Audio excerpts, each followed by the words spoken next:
Hi everyone, welcome back to my channel, and as you can see, I'm dressed up as, hopefully you can tell, a scarecrow of some kind. I am missing the hat, but oh well, I just don't have one right now. My name is Cece Sunny. I am an independent writer and author, and today I wanted to hop right in because of Halloween this week. I really don't have any monster costumes, so this is the best that you can get. But I love monsters, and this video is a list of my top 10 favorite monsters that I love to see in books or in my writing. And the first one on this list is number 1, gargoyles. I love the gothic and the look of gargoyles. Gargoyles are kind of like the look and cousin of a dragon, but they're more humanoid-like, and I love that aspect of it. In my story, I really wanted to change up a gargoyle and to make it fresh and new. And one of the ways I did that is I also had a problem with my gargoyles have been trapped in a tomb-like thing in a mountain for hundreds of years. How did they survive and not die of starvation? Well, I made it that there was holes in the tomb, that the wall was too thick for them to get out, but that didn't mean small creatures didn't come in to seek shelter. And so one of the ways that I made it so the gargoyles could lure their prey in even better is I made it that their tails open up into a beautiful glowing bioluminescence flower that was more organic looking, but it gave off a sweet aroma and scent and would lure in all the small creatures, bunnies, rabbits, and rodents, and snakes, whatever they could get their claws on. And they would hurry and snatch them up and eat them. But not only that, if you got attacked by this gargoyle, their saliva contained poison, and also their venom, which they spewed out as green acid, finally burn you. And not only would it burn you, it would poison you over time. If you didn't get an antidote in your system to remove the poison out, you were going to die. And the gargoyle would find you later to eat you.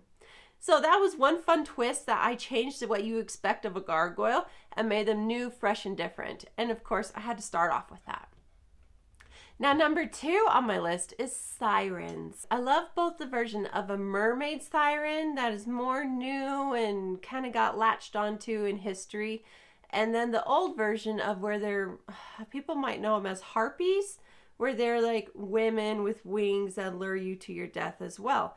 And with sirens, the mermaid aspect, I love the pretty mermaid that, can be a character.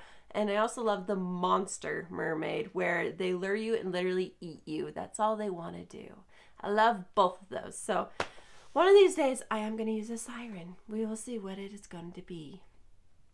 Number 3 on the list is deep sea creatures. Now, if you haven't seen a deep sea creature, they are horrifying and scary. If something like that came out of the water to come and get me, oh my gosh, I'd lose my crap. It would be so terrifying. And I wish fantasy writers or people would implement more of scary things in nature as such as that, instead of what is always in the mythical lore and fantasy versions. Fantasy's great, but I want new stuff. Number 4 on the list is dinosaurs.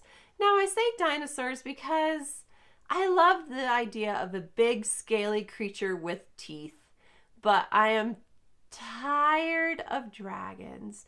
I'm sorry. I even use a dragon in my story, but I don't really want to use another dragon again. I might have to, because, and if you read the book, you'll know there's another secret dragon in there that I might use in book 2. But anyways, I'm tired of dragons that you can ride and communicate with magically or have a bond with. I loved it when I was younger, but I'm kind of over that trope now. And I would just love it if we, think about Dune, to have this massive, massive worm-like creature that attacks you and comes after you because of sound or vibrations in the sand. That is so cool and original and different, and I want more monsters like that. Or a dinosaur version, like you're in the Jurassic Age and you're, I guess, Neanderthals, or you're people surviving from dinosaurs, or on an alien planet and these the best way to describe them is they look like a raptor or a dinosaur from Earth, but they're not exactly Earth dinosaurs. They're something completely different and new.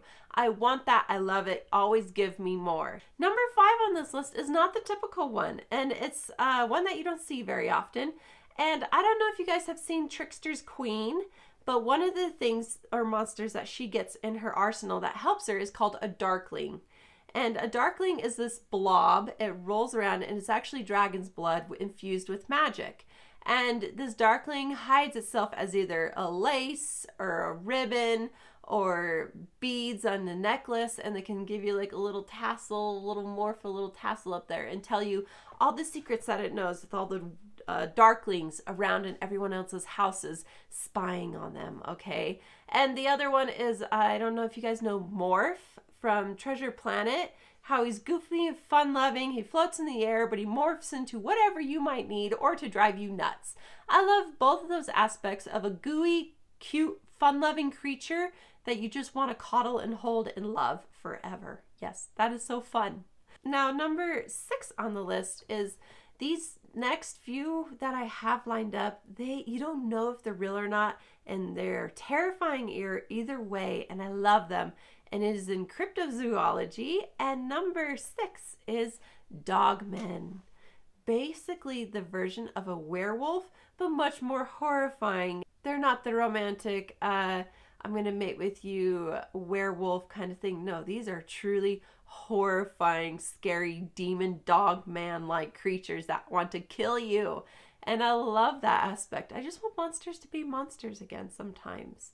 And I will say though, I am going to tackle that werewolf trope one of these days, and it's going to be unexpected, and you're not going to know what to think about it, but I hope you love it. One of these days, I'm going to do that story. You just watch. So number 7 on the list is skinwalkers. Ooh, just saying the name is taboo. It is scary. In their culture, you don't say their names. It brings them on and they'll haunt you. They mimic the sound of voice of your loved ones, but they really want to kill you, haunt you, disturb you, make you do things you don't want to do. Skinwalkers are truly horrifying, and not only in how they haunt you and the things that they do, but also how they come about and are born. If you want to dive into that, go into the Native American culture and look it up. It is plenty terrifying to scare you. And number 8 on the list is Bigfoot. Is he real or isn't he? Or they? I don't know. Who knows if they're real? Because I'm on the fence. I don't know. But can you imagine a troop of 7-foot humanoid ape-like figures with incredible strength, decent amount of knowledge? They know how to survive and stay hidden and live their lives the way they do. They might have a cloaking where their fur can hide them even better in nature. Everything you think about of a Bigfoot is kind of terrifying. And if you ever ran into one, I'm fascinated, I want to know more, but I'm also a little horrified and scared. I listen to ghost stories or these accounts, real life accounts of other people where they say dogmen, skinwalkers, and Bigfoot, they're real, and these are their real accounts. I love listening to those in the dark at night before, while I'm working, usually not before bed. I need something a little more relaxing, not quite as creepy, but they are a great outlet to go check out for Halloween. I can't do the more horror gore or haunted ghost ones, but I will listen to more of the scary ghost stories or scary stories of these possibly real creatures. That is truly more scary to me. Number 9 on this list is the Peryton. Now, it's like a bird mixed with a horse with wings, but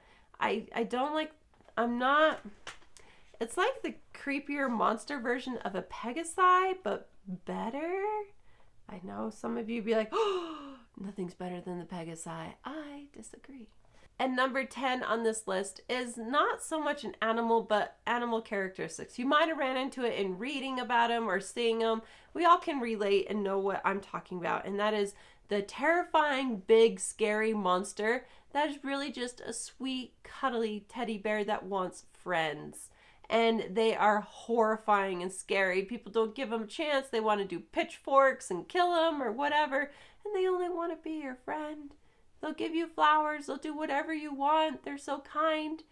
And those are so fun to read about. You don't run into those kinds of monsters very often in stories. I wish you did more often. So that's it. That is my complete list of the best monsters in my humble opinion. And I reserve the right to change my mind, but I'm pretty sure it's set. Thank you so much for stopping by and listening to my list of the best monsters in my humble opinion. And thank you for being patient with my frog croaky voice. I've had a cold these last few days. I didn't know if I'd get this video done, but I figured you guys would be fine with it and it would, I don't know, make me sound more Halloweenish, I guess.